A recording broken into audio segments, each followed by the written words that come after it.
Welcome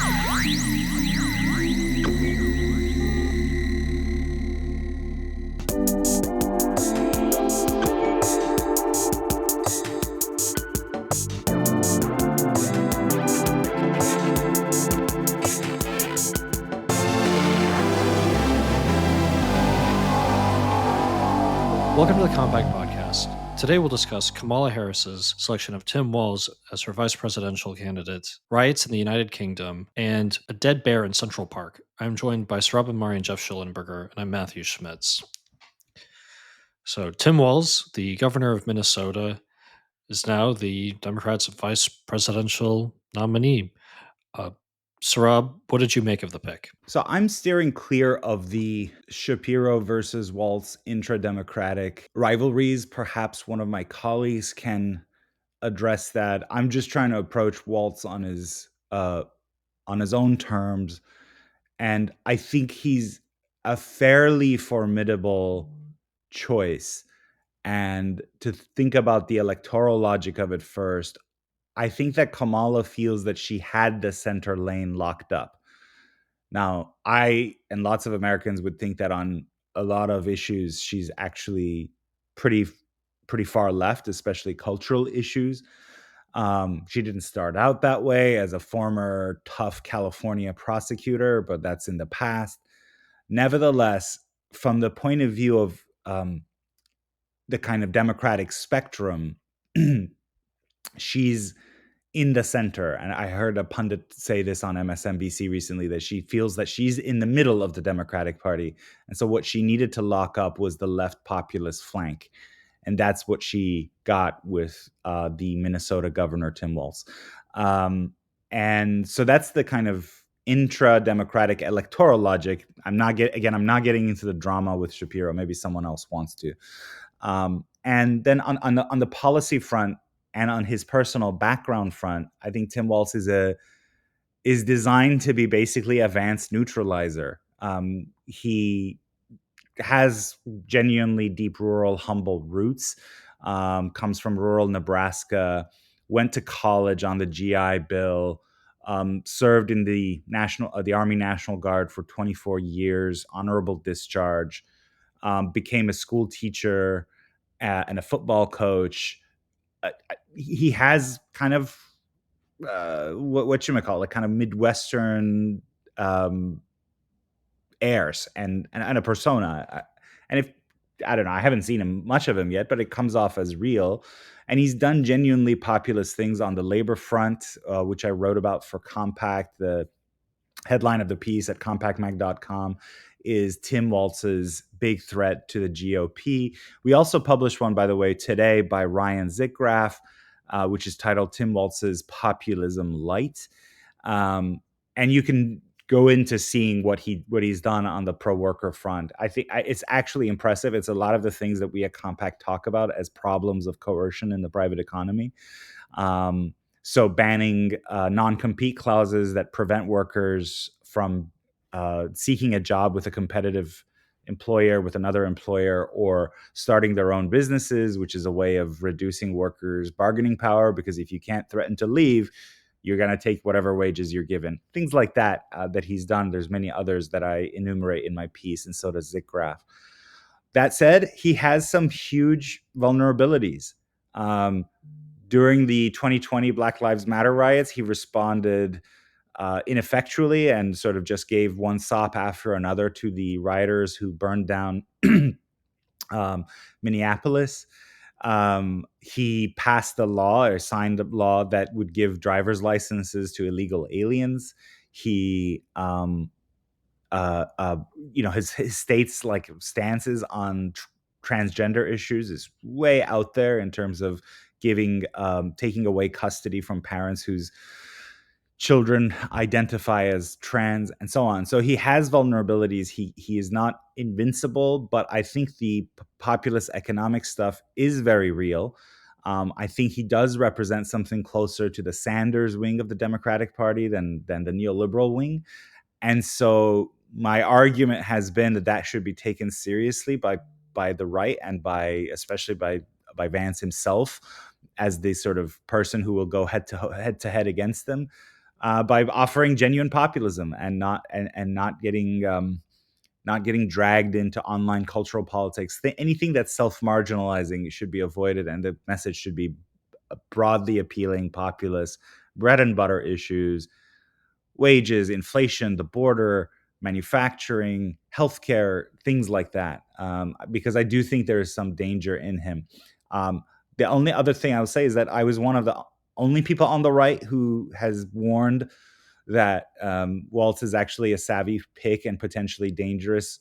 The only other person, and he and I messaged about this, who sees that as well, is National Review's Michael Brendan Doherty. Now, it could be that the two of us are just oddballs and are totally wrong. And, as someone who is pretty out there in terms of supporting Vance, especially, I'm happy to be proved wrong. But I think it's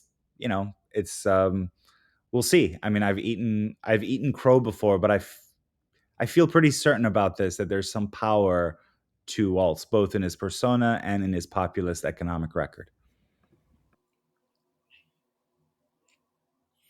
Geoff, what are you saying?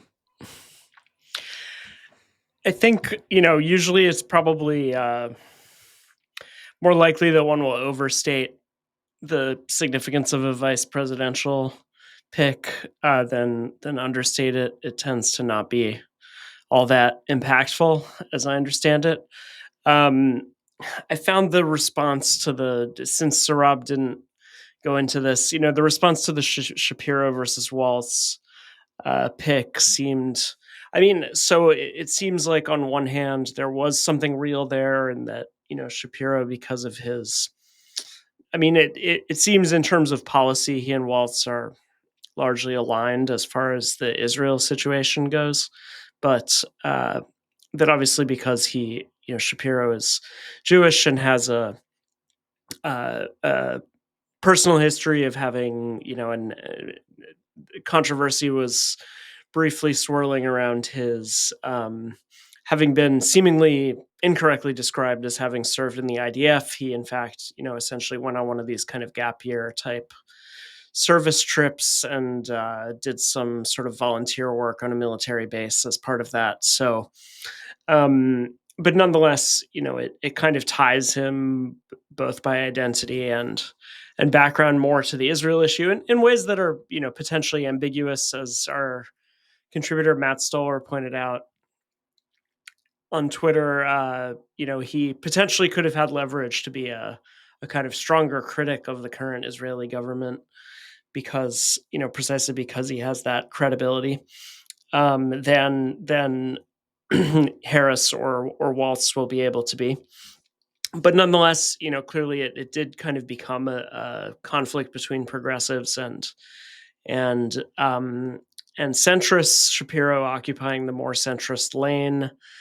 And so there was some sense in which, whether it has to do with Middle East policy or a broader progressive policy agenda, Walz was seen as kind of catering to the progressive wing, while at the same time, bringing this sort of Midwestern, sort of rural cultural appeal.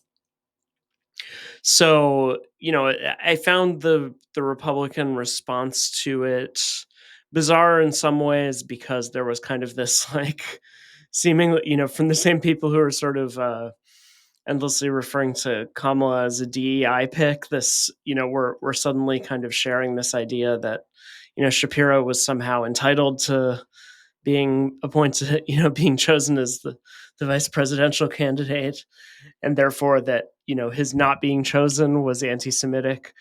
This just seemed incredibly disingenuous and sort of bad faith, but also, is of a piece with this larger Republican tendency since October 7th to try to kind of turn the tables of identity politics against the Democrats.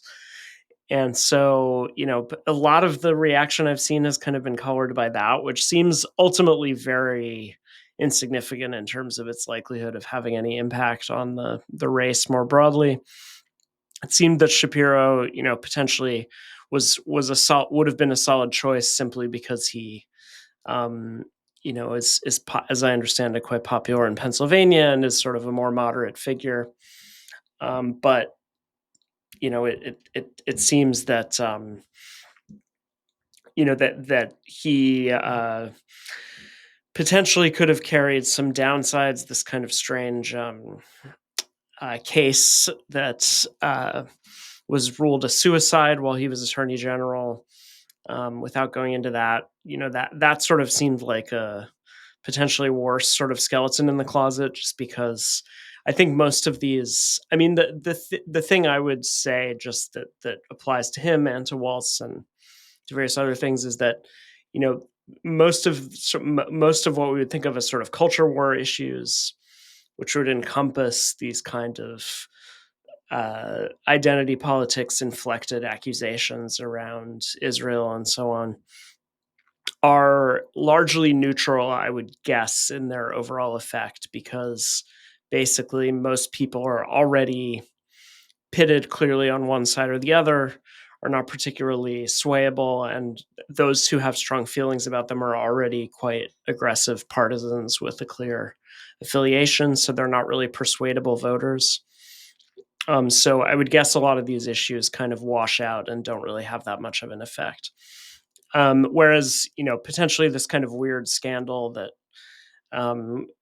could potentially bubble up around his possibly mishandling this case, would be a different kind of thing, possibly. So I wondered to what extent that might have played more of a role, but I wasn't clear on that. More broadly, I will just say what you've seen the Republican messaging apparatus do since Kamala became the candidate, the nominee, and you've seen that continue since Walz was picked, is just to hammer away at the sort of radical leftist, Marxist, communist, blah blah blah sort of messaging, and to emphasize the most radical parts of their records.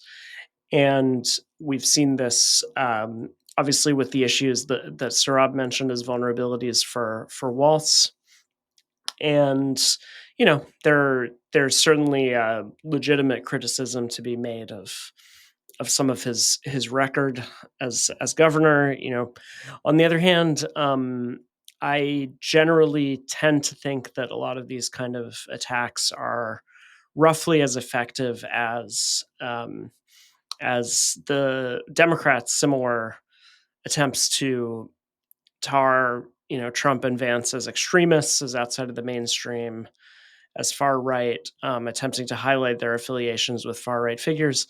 I would also say, I think Walz's COVID record, like that in many blue states, was bad, and his record of leadership during the 2020 riots is quite bad. On the other hand, we saw already in 2022 that people didn't seem particularly interested in relitigating that. It's part of why DeSantis's campaign didn't seem to take off, is that he really emphasized his COVID record at a point at which people had kind of checked out of that issue and no longer judged it particularly significant. And so I don't see that much evidence that people strongly want to relitigate the strange events of 2020, as legitimate as those criticisms might be. And therefore I would say that those kind of attacks are probably about equivalent to attempting to attack the GOP on January 6th, which similarly I would say probably doesn't carry that much weight as an issue for, again, persuadable voters who are really actually up in the air about whether to vote, which ticket to vote for, whether to vote for a third party candidate or one of the major party candidates.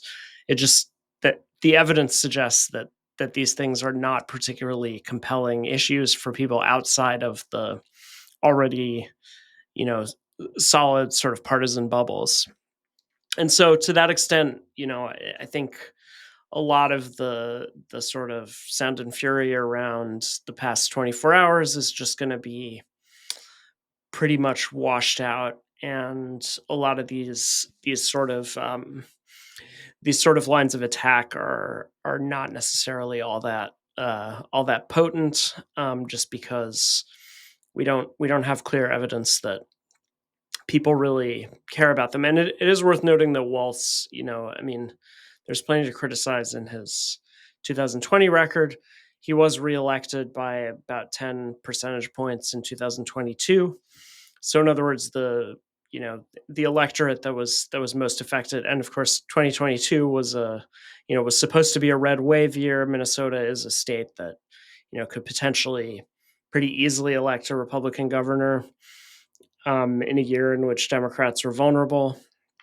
So I mean, the fact that he rode that out in 2022 and was reelected by a pretty wide margin suggests that those attacks, at least in that context of the people who are most affected by those policies, were not apparently very effective. And so it's not necessarily clear to me that those vulnerabilities will be that strong again any more than various attempts to relitigate on the other side, January 6th, or talk endlessly about the threat to democracy and so on, are going to be particularly strong messages at reaching sort of persuadable voters on the other side. So those are my thoughts.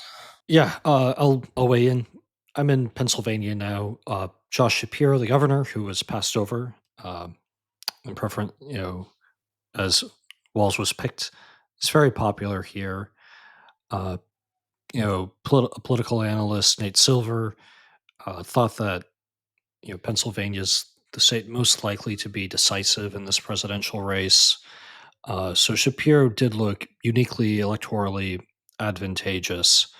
There's reporting that he and Harris didn't get along. Shapiro's quite ambitious, the reporting says, and maybe he rubbed her the wrong way. But also, as the Wall Street Journal reported, there were concerns within the party that his selection would alienate activists and demobilize parts of the Democratic base on the Palestine issue, as Geoff mentioned. So I tend to view this as a moment that maybe has some parallels with what occurred in 1992 when Bob Casey Sr., then the very popular governor of Pennsylvania, was denied a speaking slot at the Democratic National Convention that nominated Bill Clinton and Al Gore. Casey wanted to express his pro-life views. Other pro-life speakers spoke at the convention, but pro-life Democrats, that was something that existed then, but they didn't speak about the issue. And for many years, that's been pointed to by conservative Catholics as a watershed moment, one that was at least symbolic of a larger process whereby a certain tradition of Democratic Party politics came to an end. Now, obviously, today there are many Catholics who vote for Democrats. You know, Biden won 44% of white Catholics in 2020 and considerably more Hispanic Catholics. Biden is a Catholic, obviously. And today, Bob Casey Jr. is the Catholic Democratic senator from Pennsylvania. But what is very much the case is that if you're going to be a Catholic Democratic politician with any kind of national aspirations, you can't be pro-life. And so I think there's a concern that the Democratic Party may be heading towards something like that when it comes to Jews and support for the Jewish state. And if that comes about, if it's felt in the future that one can only support Israel insofar as it doesn't conflict with the current demands of pro-Palestinian elements within the Democratic Party, then Shapiro's passing over may come to be seen as parallel to that event at the 1992 DNC. More broadly on Shapiro, he has an interesting record, which now there's really not much reason to get into. There are a couple banner things there. One is the grand jury report, widely discussed, hailed by many when it came out. Grand jury report into Catholic sexual abuse and its cover up. I was one of the people who was utterly dismayed by the report and the picture it painted of the Catholic Church. And looking back on that event, I uh, have some regret that I wasn't a little slower in forming my judgments about the picture the report painted. As Peter Steinfels, the former senior religion reporter of the New York Times, wrote in an outstanding article for the liberal Catholic journal Commonweal, gave an extremely distorted view of the Catholic Church's response to sexual abuse cases since the enactment of the Dallas Charter in the early 2000s, a big turning point for the Catholic handling of these matters. That's notable, of course, because Shapiro subsequently came under some scrutiny for his handling of sex abuse cases. So I think uh, the Shapiro. I don't think that ever could have become a liability for him. People are going to say, "Look, you gave some hell to these bishops. We're behind you 100%." That never would have been political liability, but I'm not sure his record was as sterling as it was sometimes taken to be.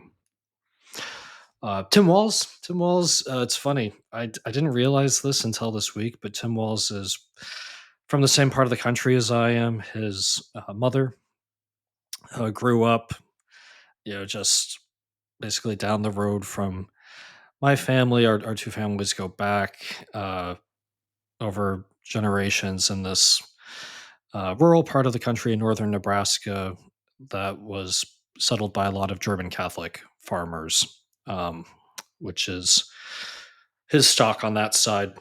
So it's it's a big moment for us Nebraska boys. Obviously, the nation is giving us some recognition, so I'll take a little chauvinistic pride in that. Uh, and what we're seeing is the rise of the Hicklib. Walls, don't let anyone tell you he isn't a real red American. He is a real red American. Uh, and I think his ascent should. I hope it would help people understand that when people talk about white rural rage, that rage isn't only moving in one direction. I mean, there's all kinds of white rural rage. Uh, my home county in Nebraska, uh, is very, very Republican, but there are more people there who voted for Joe Biden in 2020 than there are, proportionally speaking, um, than there than there were voters for Donald Trump in my current the county I currently live in, New York County, Manhattan.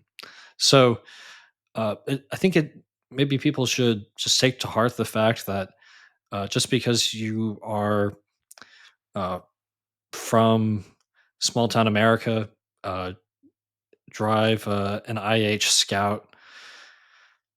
Great car, by the way. Well, Walsh's car is a great car. My grandpa had a couple of those when I was growing up, and I always really wanted one. Um, but you know, so he's absolutely hick, but he's absolutely lib. I don't think he'll be flipping a lot of rural America, but he's really an interesting instance of this type. Maybe not coincidentally, he's a former school teacher. Every one of these small towns has, uh, I'd say, at least a couple school teachers that is hanging, a pride flag and trying to help the local primitives overcome their bigotries. Anyway, we're here in America. We're relitigating political violence from 4 years ago. In the United Kingdom, it's happening in the wake of a stabbing attack on a Taylor Swift dance class uh, in the UK. There was a wave of rioting, uh, street violence aimed at migrants or immigrants. Um, had a clear racial inflection, a lot of rage. It's clouding the first days of the government of Britain's new Prime Minister, Keir Starmer. Sohrab, you're a former resident of the UK. Are you glad to be back here in God's country with all this occurring? Yeah, I mean the really ugly pair of incidents, uh, not unpredictable, I should say. when I was in Britain, you had these incidents. For example, when I was, something we tried to cover um, at the Wall Street Journal editorial page, the European edition, which was based out of London, which is why I was living there. That's when the grooming gangs came out, where they called them Asian grooming gangs, were mainly kind of South Asian men who groom underage girls. Huge scandal, which the local police departments and the sort of government, by the way, national government was Tory at the time, was keen to just sort of shove aside. Just all those issues typically associated with um, Europe's and specifically Britain's waves of mass migration and then inability to assimilate and integrate the newcomers. Um, these were all very febrile issues at the time. Um, Lots of people were saying, and not just conservatives. There were some on the left, although they were often found themselves immediately outcast, were saying that the failure, too much immigration, frankly, just volumes wise, and then the failure to integrate would lead to explosions down the road. And it's not just a failure to integrate; it's specifically a model of multiculturalism, which David Cameron had said it failed. I don't know if you guys remember in 2011, in the wake of those earlier riots that happened in Britain, but it continued. I mean, uh, it's this strange model, and I get when people talk about this sort of identitarian asymmetry where um, every group's every group has a kind of representation and grievance process, and the more grievances you have, the more, in a way, celebrated you are. What the writer Brendan O'Neill calls he calls this racial micromanagement, um, and accept the majority, accept sort of the British majority. Um, and that was bound, eventually. I mean, I wrote a book when I was living in Britain. It's specifically about the art world there and how much identitarian art it promoted. And the warning I sounded, and I was by no means alone, so it's not anything novel. But what was like, if you keep rewarding identitarian grievances and um, give identitarian points, don't be surprised if you kind of call forth what currently is only marginal, which is uh, an aggressive white identitarianism as well, rather than kind of talking about a shared British identity and that to which migrants and newcomers have an obligation to assimilate. Now, all that said, thuggery on the streets, throwing stones at migrant nurses who work for the National Health Service, all of that is obviously reprehensible and disgusting. And I appreciated Keir Starmer's initial message, which is that this is far right, this is vile, and we're going to crack down. It would be a missed opportunity and a very kind of dangerous step, however, to stop there and not to address what everyone knows are the deeper issues of migration rates, migration flows, um, assimilation, integration, and so on. If it only stops at the well-deserved crackdown against this kind of thuggery, as the Prime Minister called it, if it only stops there, I think that all that will do is kick the can down the road and have a much more ferocious sort of return of the repressed a few years down the road. Geoff, can you say something a little less discouraging, or is your view of this as grim as Sohrab's? Yeah, it's pretty much as grim. I mean, I was reminded of this film, This Is England, which is quite good. It's set in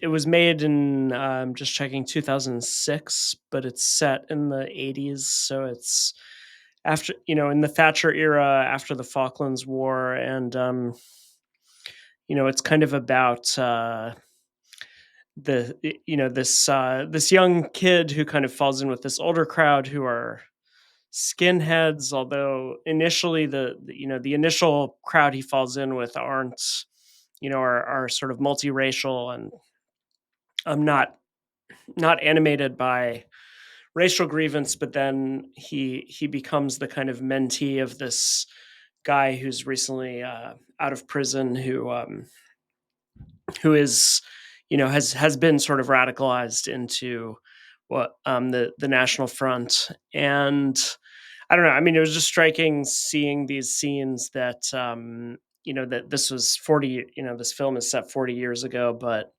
these kind of subcultures of working class white English guys in sort of rundown ex-industrial areas has been around for quite a while. I mean, it's a at this point a multi-generational phenomenon. So you can imagine this kind of thing really having happened in the 80s, and it's quite so reinforcing Sohrab's pessimism. It's notable that this problem that was creating these pathologies back then, and let's also keep in mind this has to do with, I saw somebody posting a chart of the general sort of just GDP per capita out. If you subtract London and the London metropolitan area from the UK, is quite low, by Western standards. So this is also a huge part of Brexit. There are just large parts of the country that have been in decline for multiple generations now, and where basically you have a whole range of sort of festering problems, and then you have governments of both major parties, as well as the coalition government that came in 2010, that have repeatedly just continued to exacerbate the same trends. And it's really quite it's quite striking how long all of these problems have been festering. And so I can't say it seems all that surprising. I do I think it's worth also noting, on one hand, clearly, I mean, this raised all these objections about misinformation and so on, essentially because um, the attack was carried out by somebody who, contrary to initial claims, was not a recent migrant or a Muslim, but was a child of migrants. I mean, I think I tend to think it seems as if he was simply someone who's deeply mentally ill, and carried out this violence for that reason. I don't really know the details. But the point is, potentially this is an issue that doesn't actually, or that this is an incident that possibly doesn't have much to do with migration at all. It's somewhat random that it happened to be somebody who's the child of migrants, um, rather than a person of old English stock or whatever, right? Who just happened to have a gene that predisposed him to mental illness. But never mind that. What struck me was that you had, of course, this circulation of kind of misinformation, and clearly, there was a kind of a massive circulation of false claims about the incident that stoked this initial violence. And then it was also interesting to note that it was claimed that, and again, I don't have any comments on the factuality of these claims about how all of this circulated, but it was claimed that this was boosted by RT and by various kind of Russian disinformation accounts, and you had people sharing this idea that, well, this is all part of another piece of Putin's sinister plan to undermine the West. And it strikes me that this is just, unfortunately, once again, symptomatic of how unserious a lot of elites are about the deeper causes and sort of pathologies that have created these sort of situations, and are always happy to blame some kind of external cause rather than looking inward at how they've governed for the past several decades. Yeah, it's stark.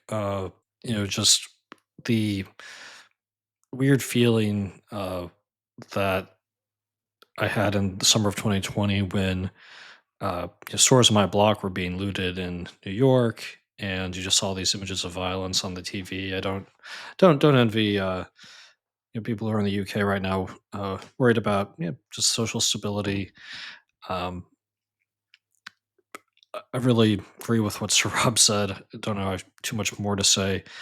That this moment shows the importance of an equal administration of law. If the government is going to uh, condemn and crack down on this sort of violence, if the media is going to condemn it in the strongest terms, then it might be appropriate to do the same when it's coming from a different direction.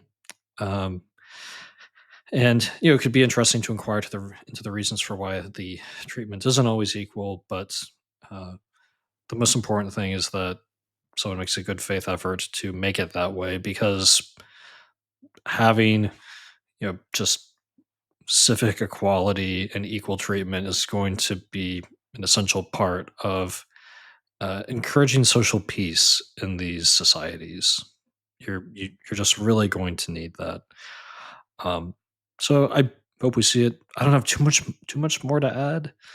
We'll have more this week at compactmag.com on the riots in the UK. But before we let you go, we have to hit the biggest political story of the week by far. RFK Jr., the presidential candidate, put out a video. It was a discussion in a kitchen, maybe his kitchen. I don't know. Looked nice, with Roseanne Barr. He's talking about a strange event that happened 10 years ago in 2014. Geoff, what did he have to tell us? So, as far as I understand it, the occasion for this was to preempt a bombshell profile that was about to be released in the New Yorker of RFK Jr., which revisited a strange incident from 2014 in which a dead bear cub was discovered in Central Park. So it turns out that we now have a solution to this whodunit, which is that RFK Jr. done it. According to his account, he was driving upstate for a falconry expedition, which is something, as people who have followed him may know, he's deeply involved in. And supposedly he claims that another car hit this bear cub. That he refers to that there's some permit or something that he refers to, which New York State offers, by which you can legally pick up a dead bear, roadkill from the side of the street, skin it, I guess, make a rug of it, eat the meat, whatever. So he says, this is what he intended to do. And, to make a long story short, then he has a busy day of falconry. He drives back to New York. He has a dinner at Peter Luger's Steakhouse, um, which This is is so apparently very crazy. important. So crazy. And meanwhile, this dead bear is still in the back of his truck. And then he remembers he has to go to the airport. Unclear whether he's getting on a plane or picking someone up. I don't think he makes that clear. But at this point, he decides to get rid of the bear because he just can't deal with all the trouble of taking it home and skinning it and whatever else. So he at this point decides, and I think he at this point claims that some of his dinner companions at Peter Luger, he sort of tells them, "Oh, I've got this bear in the back of my truck. What should I do with it?" And they suggest this idea of dumping it in Central Park. They dump it in Central Park along with a bicycle, apparently staging it to look as if the bicycle has hit the bear. And then at some point, he remembers that he has his fingerprints on the bicycle. So, in any case, nonetheless, despite the fingerprints, he's apparently never exposed as the author of this anti-bear hate crime until today, or until a few days ago. So my main remark on this is that it's fascinating that we have two presidential tickets, both of which are trading back accusations of weirdness, right? So, the thing that Tim Walz sort of came to prominence for a few weeks ago was a cable news appearance in which he referred to JD Vance and the Trump uh, camp as weird, as simply weird people. And Republicans, including Vance, have hit back, pointing to his catering to various particularly outre sort of progressive priorities during his time as Minnesota governor. So the weird, trading back accusations of weirdness will continue, because, as I noted on Twitter a few days ago, that there's no mainstream anymore, so everybody can be weird, which means nobody is weird, but everybody is weird at the same time. Nonetheless, it is notable that the other presidential ticket that's at least attracting, above a full percentage point, is helmed by a man who once left a dead bear cub, by his own admission, in Central Park, and tried to make it look like a bicycle had hit it. And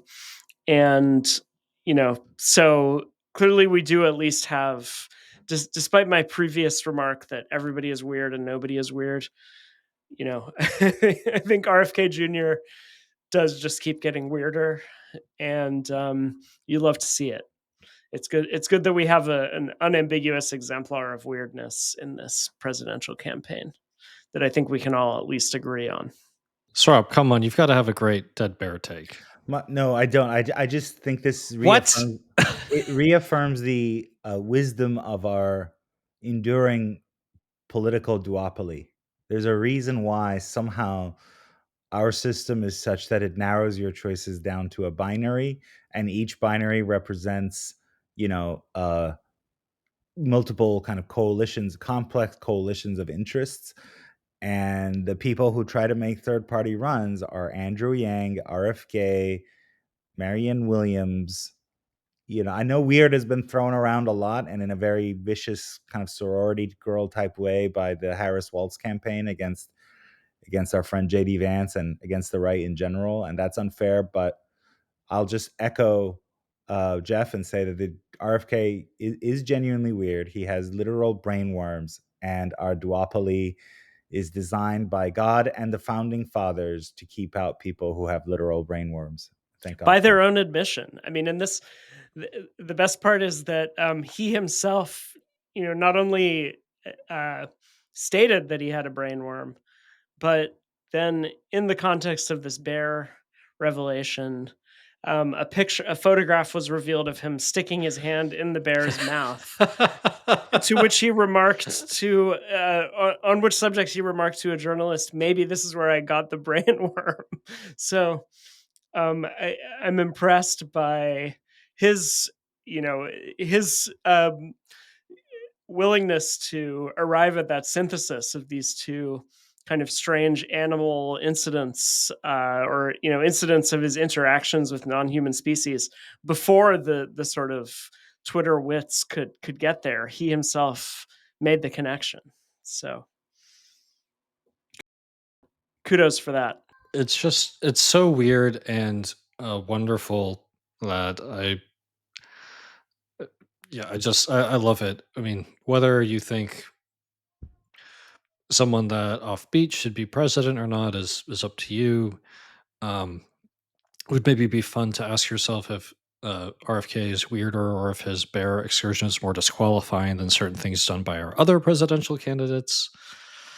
But yeah, just the whole saga. Pick up a dead bear, put it in your car. As Geoff mentioned, RFK claimed he planned to skin the bear and put uh, the meat in his fridge. I mean, I don't know. Maybe he's a much more experienced outdoorsman than I realized, but skinning a bear would be no simple task. And uh, as for putting the meat in his fridge, yeah, I mean that.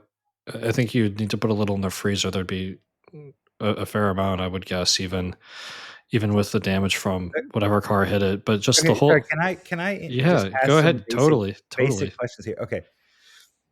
So he had the bear in the back of his truck, and he went falconing.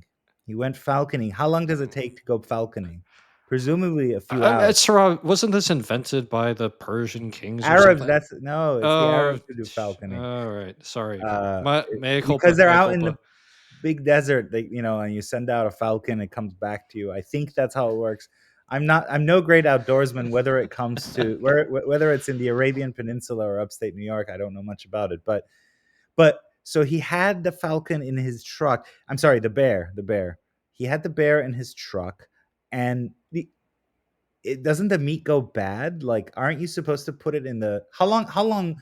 Here's what I'm trying to understand. Maybe you two can illuminate this for me. But how long can the dead body of the bear just sit there before you skin it and put it in the freezer? Like, I thought it's very quick. I just, especially you're talking about game, like that isn't that not like intestinal parasite?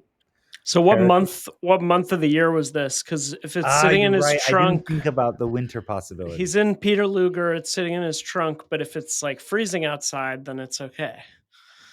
Okay, sorry, I didn't think about that. Yeah, Right, there's cold outside. yeah, you don't necessarily um it doesn't necessarily need to occur right away, especially if it's colder.